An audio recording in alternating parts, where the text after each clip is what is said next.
we can get started. Yeah, still we have 3 audience. Let's see, wait 5 more minutes. Yeah. I put a link also in announcement and this thing meetup channel. Let's see what.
Ram, can you enable this comment section? I think people don't have permission to send messages.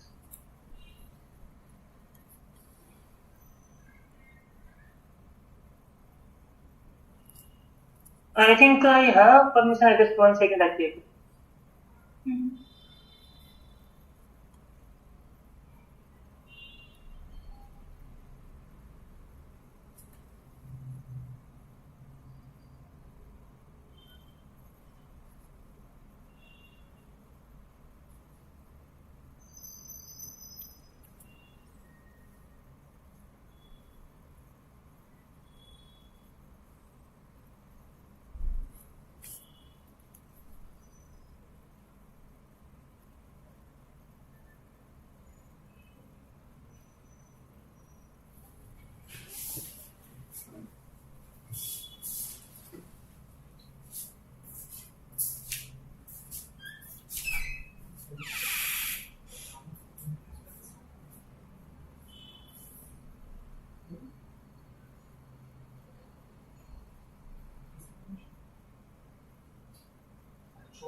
It's is anybody saying anything? No.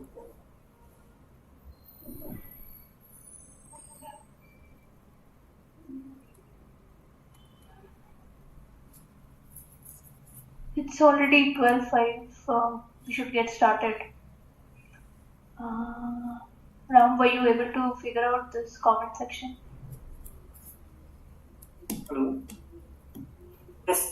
Indeed, are you audible? Yeah, I can hear you, Ram. Are you able to hear us?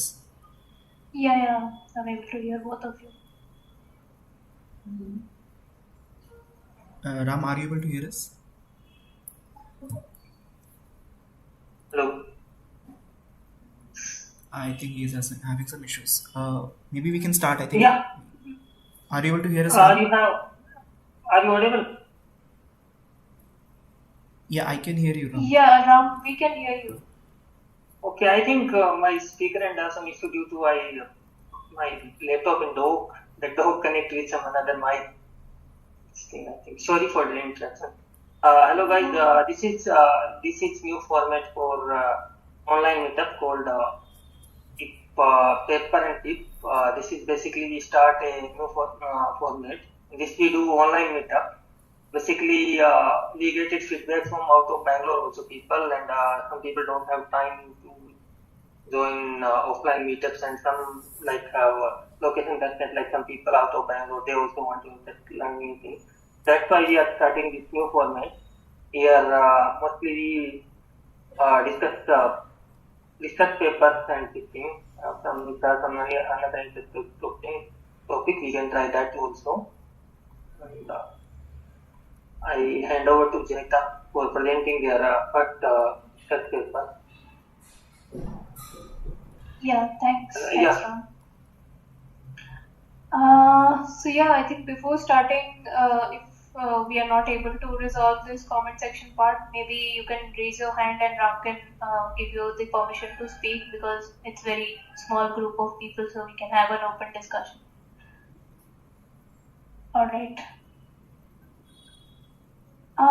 We this is a new format, as Ram mentioned. We are trying out, and I'll be the flag bearer to kick this off session, to start with a paper called GDPEval. And is the Zoom resolution fine, or do you want me to zoom in a bit? I think looks fine for me. Anyone have an issue? Can you raise your hand? We can. I think fine. Okay. So this is a dataset benchmarking that OpenAI did last year sometime. Yeah, they did it in October, and it is still an ongoing work that they are doing. So this is just to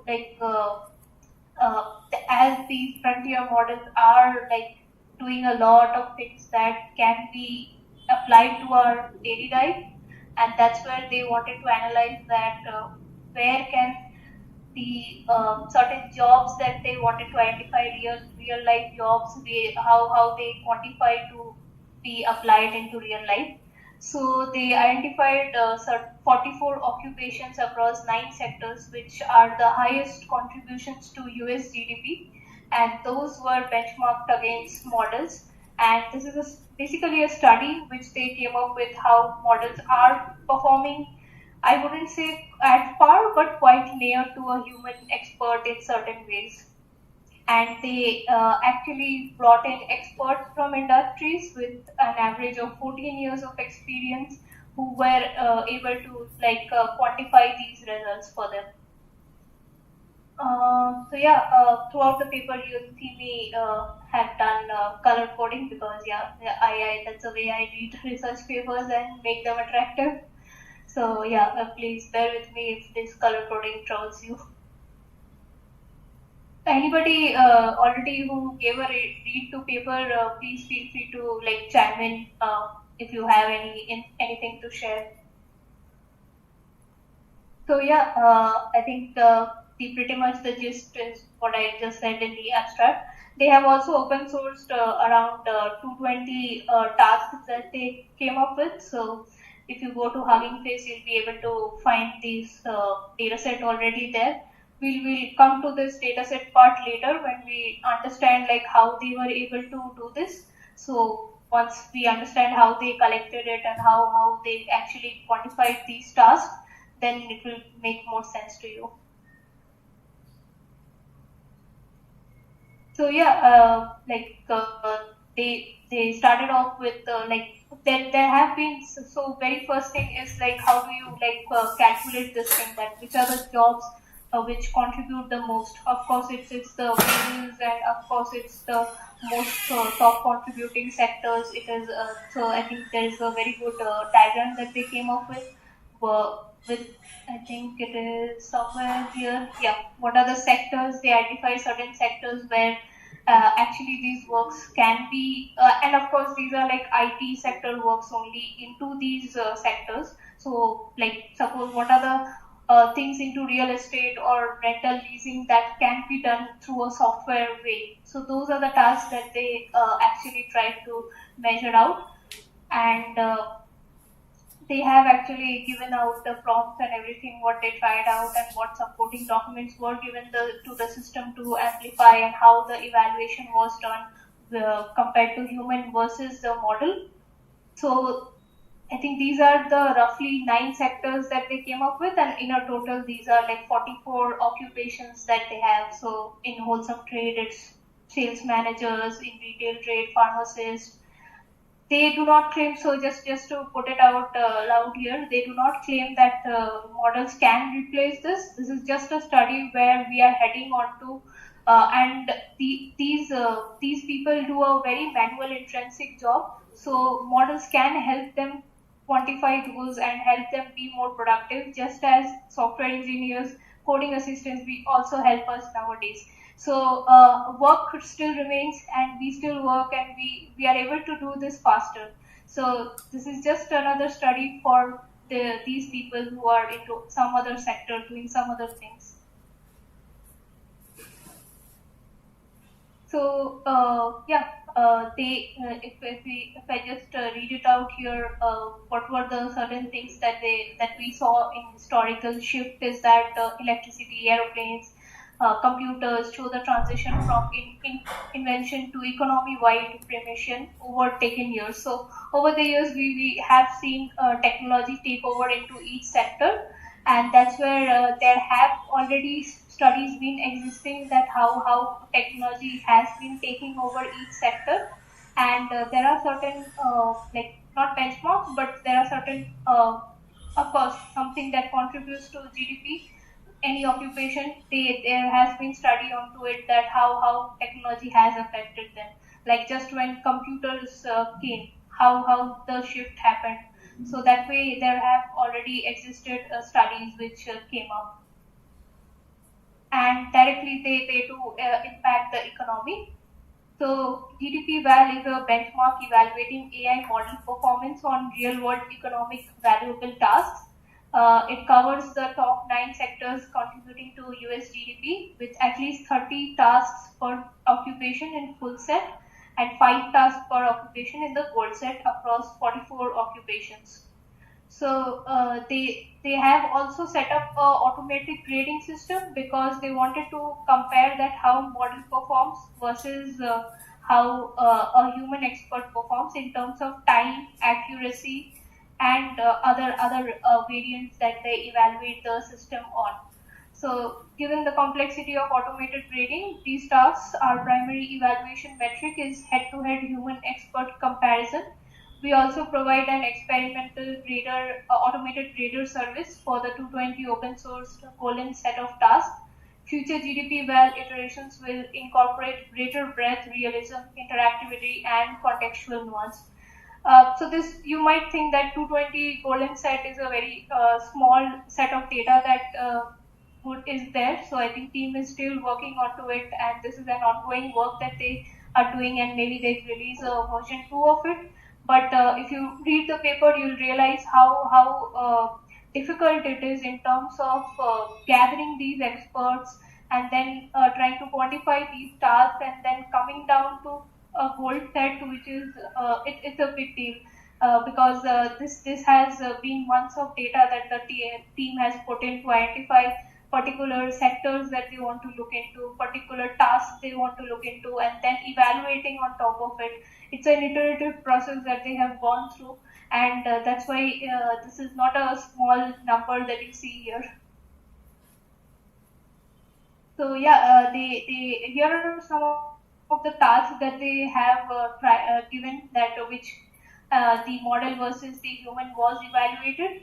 So manufacturing design 3D model of a cable reel stand for assembly line, financial and investment analyst, create competitor landscape, the last mile delivery. So I guess everybody in their day-to-day life who uses a computer will obviously now has become a norm that you use an AI to be more productive. Suppose any financial or anybody in the finance, they would want to break down the tables or the tables or Excel sheets that they are working with to help them come up with the numbers. If even for video editors, nowadays we have AI help us edit things. AI can write us better emails. So it is not just us in the SaaS sector that we are trying to build this, but it's all over the world where people, anybody sitting with a laptop does open a chat GPT or a Claude or anything. And so, yeah, so the tasks that they actually go into the initial version of GDPEval offer several advantages over existing AI model evaluations. So there have already been these things, if you know about RKGI, or say there is I think these school level exams also, there have been models which were tried to evaluate how good the model is at reasoning tasks. So these works have already been done, but there was no earlier there was not a work done into realism, into real occupation that people actually do into their day-to-day life that was being calculated onto that. So this was the very first one of them that was done on real world occupation of people that they do in their day-to-day lives. So tasks are based on actual work, product from industry experts, validated through multiple rounds of review, and tied to time and cost required for complications. And the breadth of which they went through is unlike any other AI evaluation focused on specific domains like software engineering. The GDPEval full set covers 1320 tasks across 44 occupations sourced to cover the majority of works. So there is an existing task list that already US Labor Department provides called the O-Star Net.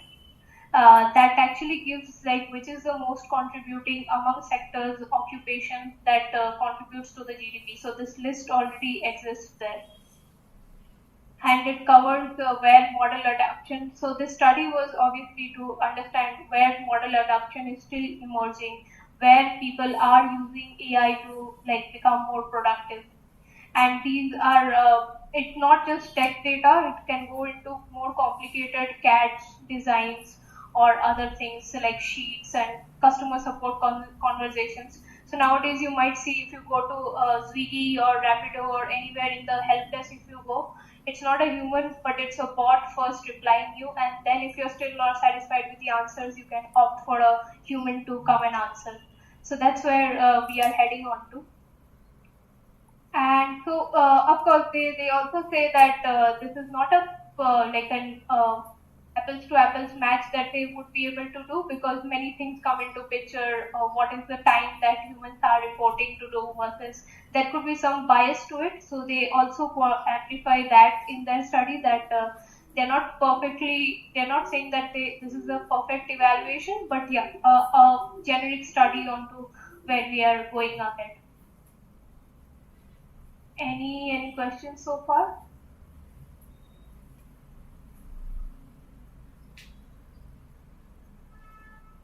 Are we good?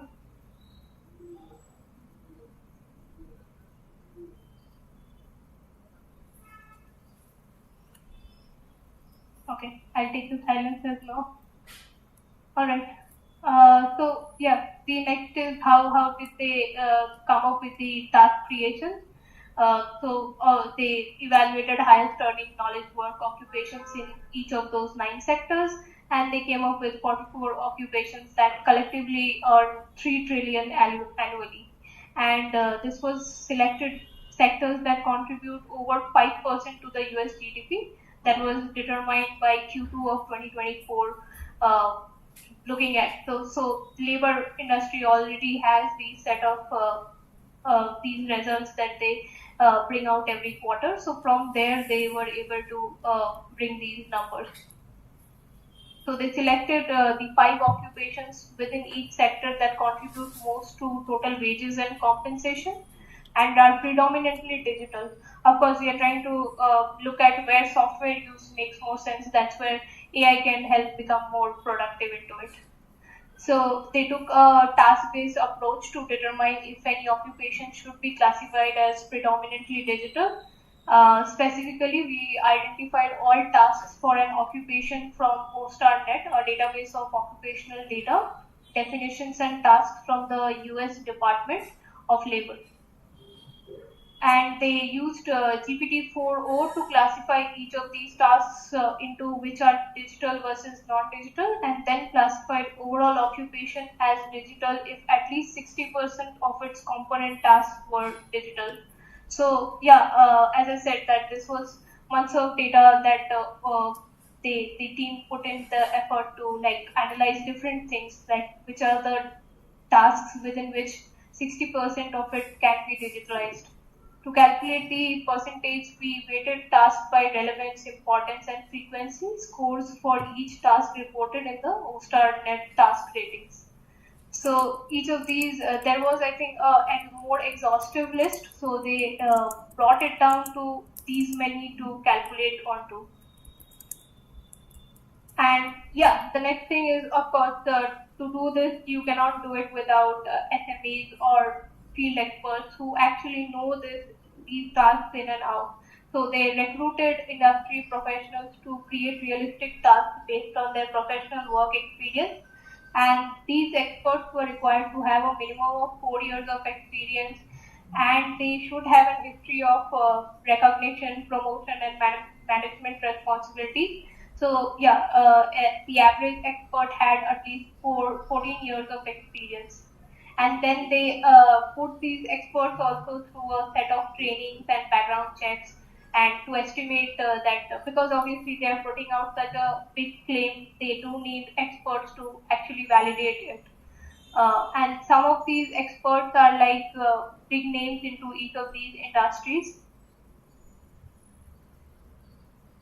And together, with the help of the automatic grader and the experts, they were able to like design this particular framework. So if I zoom in a bit,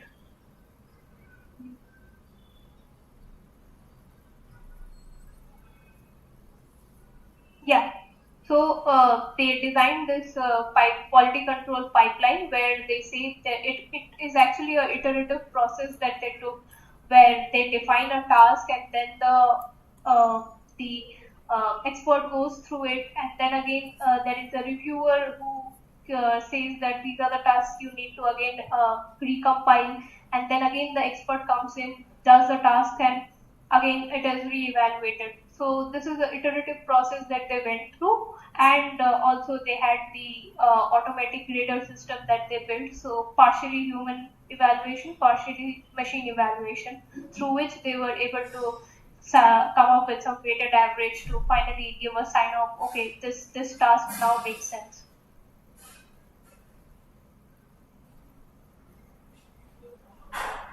So each of these tasks contain 2 primary components: a request, often with reference files, and a deliverable work product.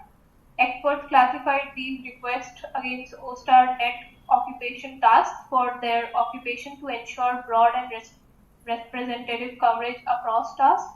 To assess task quality, we asked occupational experts to rate each task on its difficulty, representativeness, time to complete, and overall quality against real-world standards of their occupation. Each task dollar value was estimated by multiplying the average estimated completion time by median hourly wages for the corresponding occupation for OEWS data. So yes, cost is also a certain thing that they had to evaluate that per task, what is it that you quantify it against. All 1320 tasks in the full GDPEval set went through an iterative review pipeline, including both automated model-based screening and multiple stages of human expert review. Each task received an average of 5 human reviews with a minimum of 3 reviews. So how did this human versus automatic grading sit into picture is this section. To grade the 220 open source gold set, we conducted blinded expert pairwise comparison where experts in the relevant occupation were presented with a request and reference files and asked to rank 2 or more unlabeled work deliverables. Is there a question?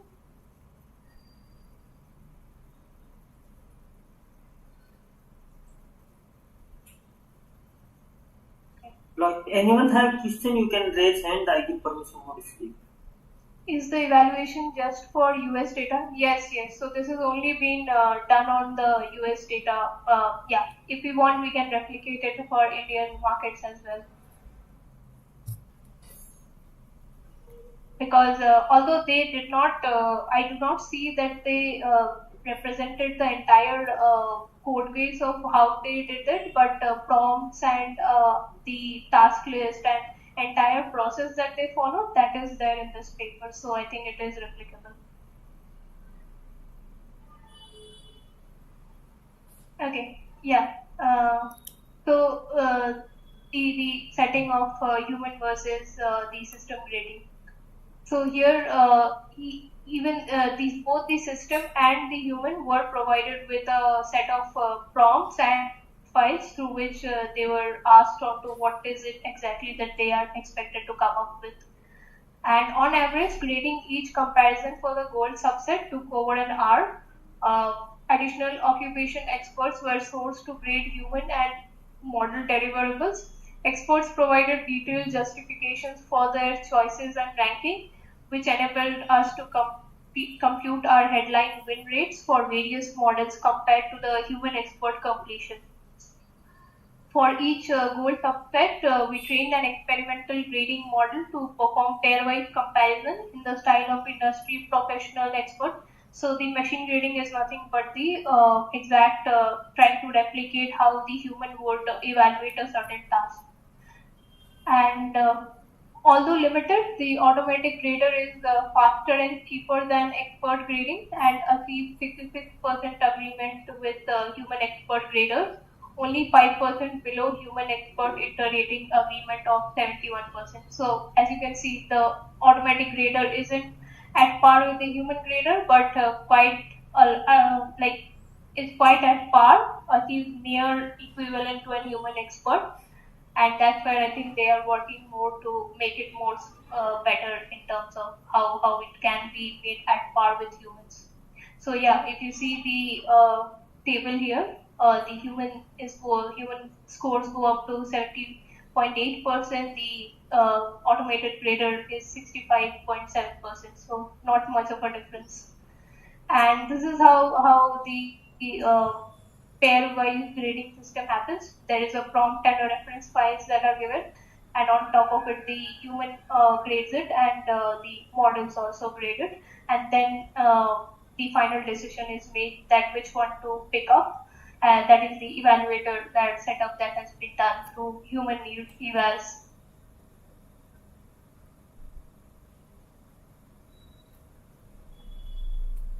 So this is on human pairwise comparisons. Models are beginning to approach parity with industry experts on GDPEval gold set. So this is a clear revelation that where models are going up to. So if you see Claude Opus 4.1 performed the best, and it was quite near to what industry expert does. So yeah, very less of a difference that is there between Claude and the industry expert into the win rate of a particular task. So they did evaluate different models, GPT-4o, Grok, Gemini, and other OpenAI models, and then they saw that Cloud Opus 4.1 is the one performing better. And this was also interesting that how different models differ into same task. So OpenAI output, you must have seen that most of these AI models give a long dashes. So those are called F dashes. So that's where that is something we predict as something which is not written by human but generated by models. Claude outputs frequently adopted a first-person phrasing, and Grok occasionally referred itself as Grok. So these are some of the learnings that came out of it. And the GDPEval OpenAI frontier model performance over time. So they did it over a time of I think June 2024 to September 2025, and they saw that they started off with GPT-4o and then went up to GPT-5 high, and over time it was able to achieve I think a difference of only 10% remained between human versus the model performance in difference. Okay. So yeah, another thing that they came up with is that Claude performed really well onto the slides and different file formats, whereas GPT-5 excelled onto novel text that you given directly as prompts. So this was one more that they came up with. Yeah, I think this is the one. So we evaluated GPT-4o, O4 Mini, and Gemini and Grok using blind pairwise comparisons by professional industry experts. Claude Opus 4.1 was the best performing model on the GDPEval Gold set, excelling in particular on aesthetics, example document formatting, slide out layout, while GPT-5 excelled in particularly on accuracy, example carefully following instructions, performing correct calculations. And GPT-5 performs better on pure text, while Claude performs better on file types like PDF, XLSX, and PPT, demonstrating better visual and aesthetic capabilities. So GDPEval Gold subset 47.6% of deliverables by Cloud Opus 4.1 was rated as better than wins or as good as ties to human deliverable. Model deliverable outperformed or matched human experts deliverable in just over half the tasks. So yeah, I think these were some of the fascinating learnings that I had, that what exactly which model does better on what, and we'll see more later as well how reasoning also amplifies it. So another study onto speed and cost comparison. So these frontier AI models into expert workflows showed the potential to save time and money relative to unpaid experts. So this was something that the hours that a expert put in and the money that they take versus what a model can do and how it can be achieved on a lesser time as well. So, and human expert samples from a model, reviews outputs, and if unsatisfactory, resamples and repeats. If no satisfactory output is obtained, the human completes the tasks themselves. And that's how like we humans are wired to work in. And under this setup as well as other setups, example directly using model outputs, trying the model just once before doing work directly, model assistance can potentially save the expert time and money. So I think whole picture comes into like using these models as a productivity tool to lesser the time and come out with more work. Yeah, example each output 3 times origin. Okay, huh. So I think often at times, since these models are non-deterministic in nature, so if you see that same prompt will give you different outputs. So to just sample those out, they tried each model 3 times against each prompt, and even for the human perspective also, they had 3 different human graders grade each sample. So these were just done to overcome bias. We caveat also that the occupations and task types covered by text tend to be different than those that involve multimodal. Yeah, like compared to normal text, multimodal data is something that will perform a bit different and requires more compute, of course. So yeah, these are some of the study. This is a graph that over time they studied how the speed versus cost was went up from GPT-4o to GPT-5.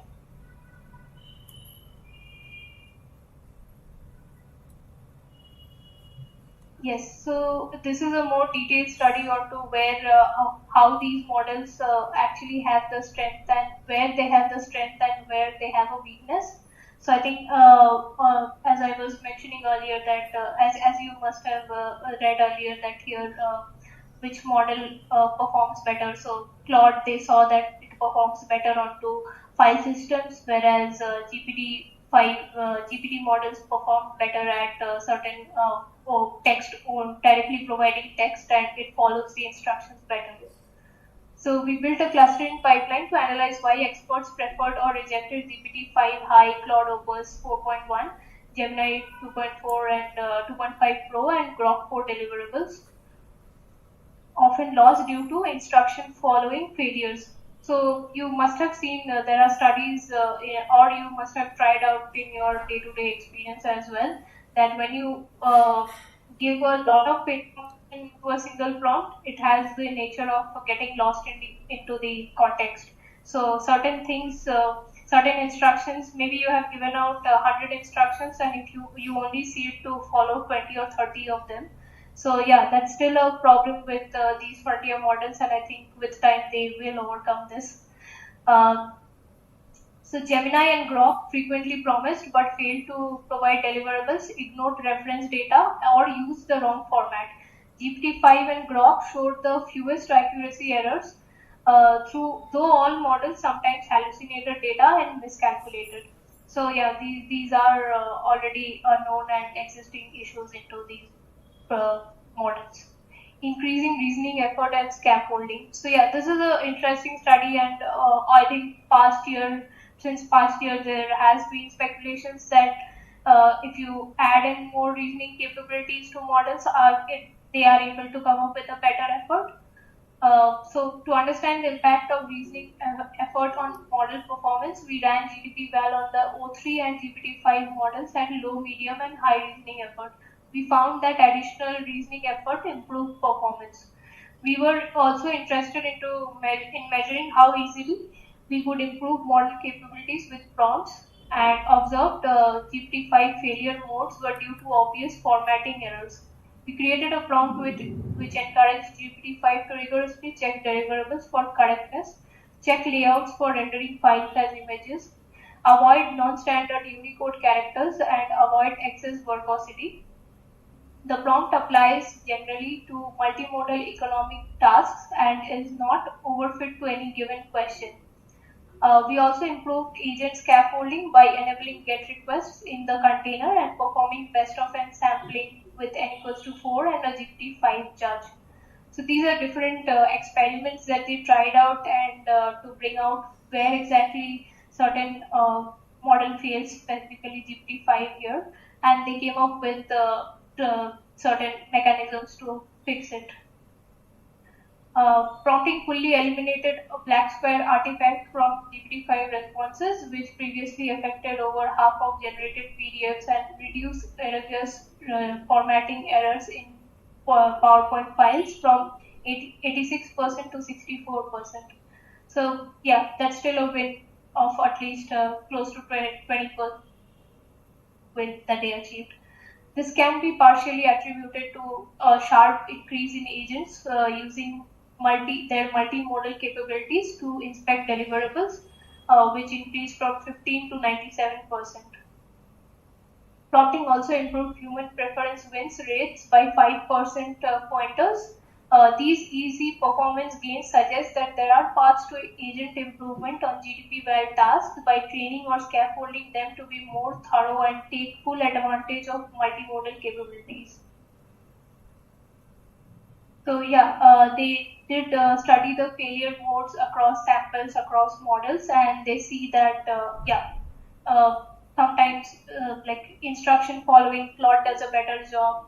Then again, GPT-5 does a good job into I think formatting, and then Grok 4 does a good job onto instruction. Gemini also does a good job into instruction formatting. Across models, experts most often prefer the human deliverables because models fail to fully follow instructions on GDPEval tasks. I'm sorry, I think I misread this thing. It's failure modes, not win modes. Okay. So the higher one is the higher percentage of where these models fail. Yeah, sorry about that. And yeah, similarly, they did a study on reasoning efforts on low, medium, high, how it performs. So obviously, at high, they see a closer to human expert parity, and also to prompt tuning experiments that they did. There also they see that it comes closer when you do it on high prompt tuning. Yes, they did open source the whole 220 gold data set that is available here on Hugging Face, and maybe we can go through one of them. Yeah. So they have a sector and they have an occupation onto that particular sector, and they have a detailed prompt for each of these. That what exactly is the expectation of the model to do, and they also give a certain file system to reference onto, and other things that might be necessary for the model to have. Okay, these are just reference file links and the deliverable file that comes out of the model that is again evaluated onto certain things. So maybe in your time, leisure time, you can just go over this and see if you want to replicate it, what do you go about it. So while human expert comparison is still under recommended method for grading, they made an experimental automatic grader and made it publicly available. You can also submit here. So I think if you go to the data set and see the file version, so all of it is there. And if you run something and see a better performance somewhere, you can also make a submission here. So yeah, they don't provide results directly so we don't provide automated grading results from all tasks in the gold subset because yeah, there this is the gold automator does the automated grader does have limitations which they discuss here. So the dataset size is of course small here. Yeah, the 220 is a small number, but again, this is a bigger effort that the team had put into, and I think with time they will increase it. And there is a focus on self-contained knowledge work. So, of course, these are no amount of manual or physical task was incorporated here. Only things that can be done on a computer are included here, and any kind of PII data or anything of those sort, those were already not under the evaluation of this scope. Tasks are precisely specified and one shot, not interactive. So they provided full context of the task in the prompt, but in real life, it often takes effort to figure out a full context of a task and understand what to work out. So yeah, while building anything, we do it in steps. We do not do it just as at one step to complete it. There are very less like tasks that any tasks that these professions do are a complex set of workflow that they follow. So yeah, that is also something to be taken into consideration that these are tasks that can be done at one shot and not follow a series of things. And the grader has so grader performance. They evaluated that it does have a number of limitations compared to human experts.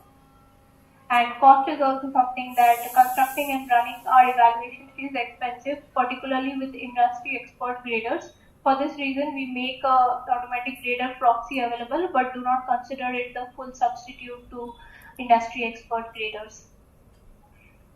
Yeah, so in all, they were able to achieve something. I would say that they did give out the world a real comparison of economically valuable tasks, and they also did benchmarking onto and studies revealing where and how these models are actually capable into tasks in day-to-day lives, and how prompting or reasoning and other scaffolding, how context plays a big role here. They did open source it, and the open automated grader is also available to people to make submissions there.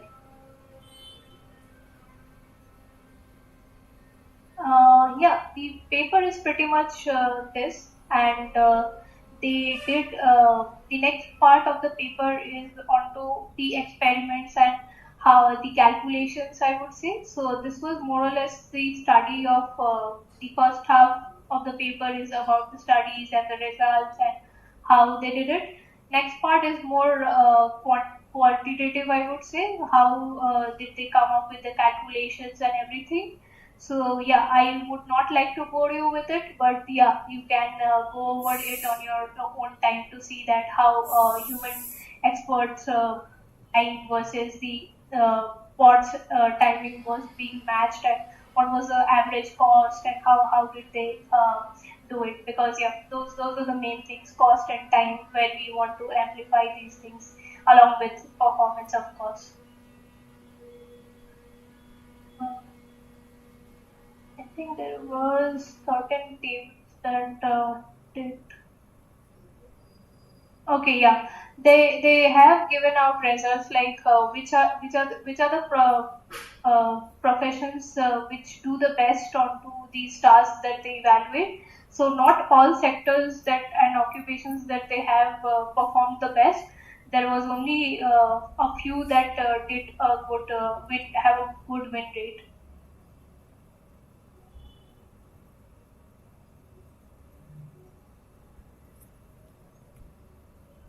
Yeah, if you see the this graphs here, you will see that Claude performs the best, and there is only a few tasks into each of these sectors that perform the best. And also similarly, by occupation also into each sector, by occupation also they try to measure. So if you see here into counter and rental clerk jobs, it Claude has exceeded by 20% onto what human would do. So that's also surprising to see in certain cases.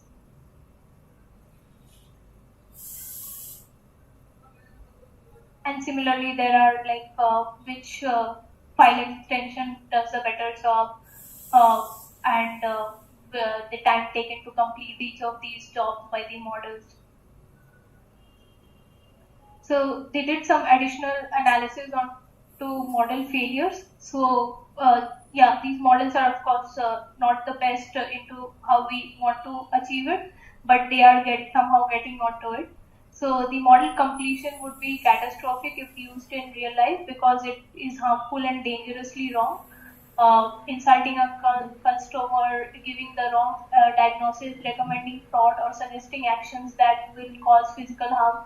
So everything has its own pros and cons, and that's what they say that often these models can be used to also come up with dangerous and bad things. So we should not completely use it without any human control. And yeah, I think that's what they did a study that sometimes it was acceptable, but some part when it was totally bad or better and even catastrophic.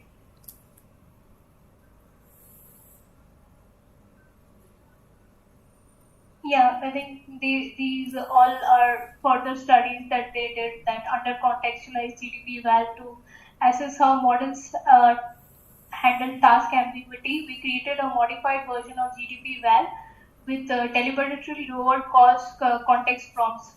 These shorter prompts omitted additional context such as where to locate a specified task within reference files, how to approach the problem, or detailed formatting expectations for the final deliverable. The models had to figure it out. On average, they revised prompts were 42% the length by token count of the original prompts. This setting helps measure an aspect of professional knowledge work previously addressed in our evaluation, navigating ambiguity by figuring out what to work on and where to get necessary inputs. So yeah, they tried out to like lower the context and try to understand where they could bring in more value to the model in terms of where to locate particular tasks. Is the model able to reason out those things? This is the actual prompt that they provided along with the reference file. So there are certain things that they strictly instructed the model to follow, such as if you see never use a character since it will render poorly on someone's computers. Instead, use a certain format. So they are enforcing onto using a certain format of characters because yeah, across computers or softwares you will have standardizations. Avoid emojis, non-standard bullet points, and then they also say that use more charts to make it visually appealing. And there is a certain standard of there is a certain software that they enforce to create PDFs and certain font styles that they enforce onto. And they also mentioned that if you are unable to complete a task due to, like, say, internet issues or anything, try to reason out that as well. That up until where you did do the task, do that much properly. So certain, yeah, I think it's kind of taming a kid onto performing a task is what I perceive through these instructions. And yeah, I think for multimodal, they also say that check first whether they are corrupted or not. So these some of the things do make sense. And yeah, overall, they find out where the statistics lie.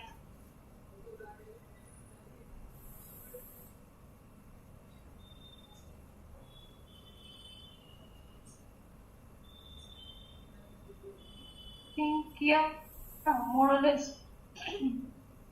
There were other studies that they did onto how not just human versus the model, but human along with model and model alone. How those studies would happen. So they did a study onto that as well. Average human and automated grader agreement is most closely aligned with human inter-rated agreement for non-OpenAI models.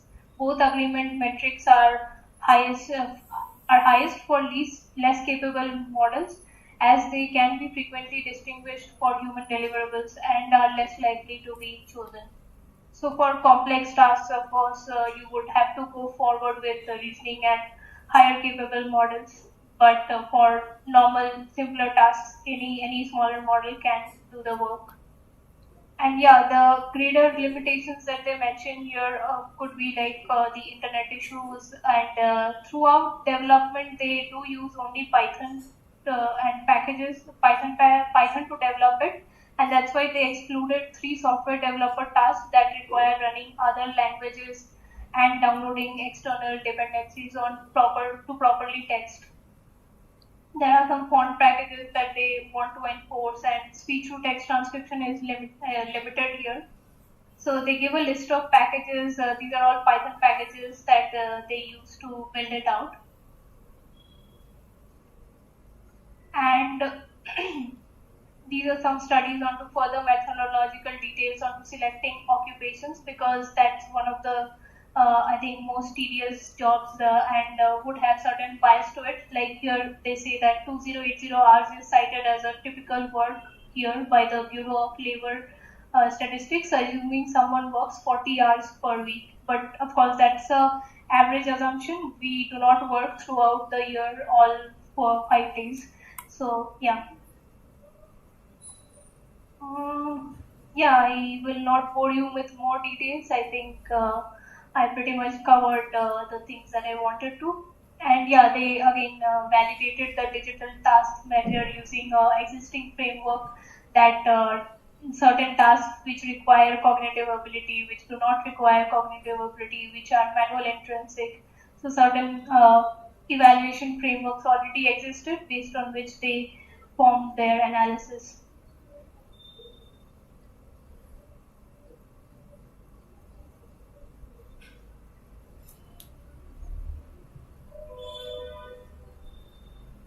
Are there are there similar OSS model evaluations as well?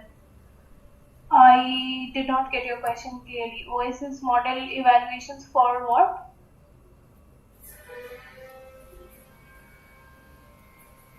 Ram, if you can unmute anyone.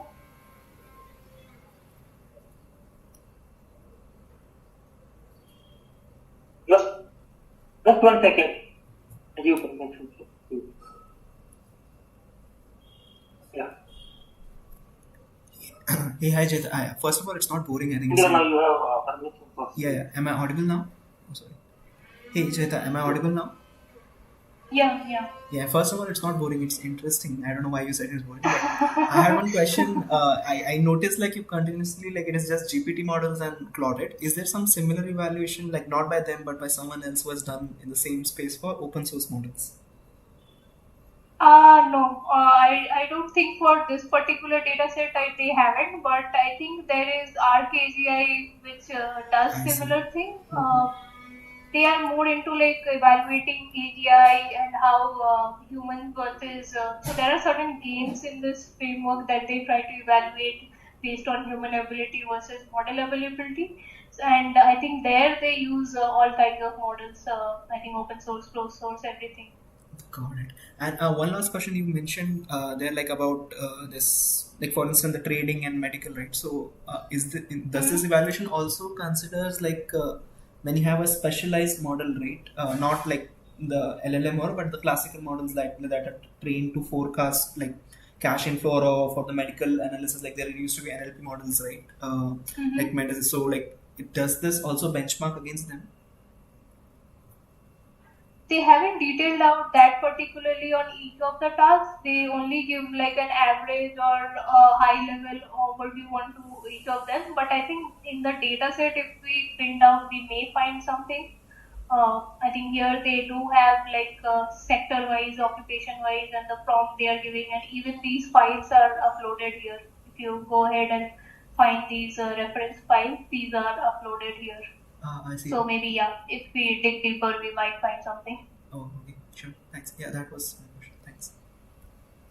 Yeah. Anybody else has any questions?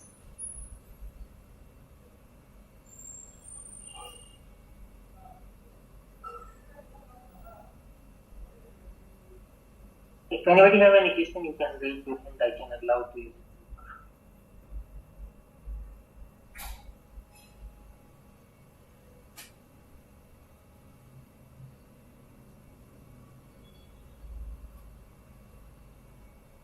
And yeah, of course, feel free to reach out to me anytime after this session as well if you have any questions. I think no one have any question. I can't get any raised. Yeah. Yeah, yeah, no worries. Yeah. All Uh, right, we can close then. Yeah, thank you. okay. I Thank had you a really everyone nice for session. joining on Saturday afternoon. Okay. I think we will really plan one next month also. Okay, thank you guys. Thank you. If you have any question, you can mention. Uh, ask Jayita and take out. Thank you guys.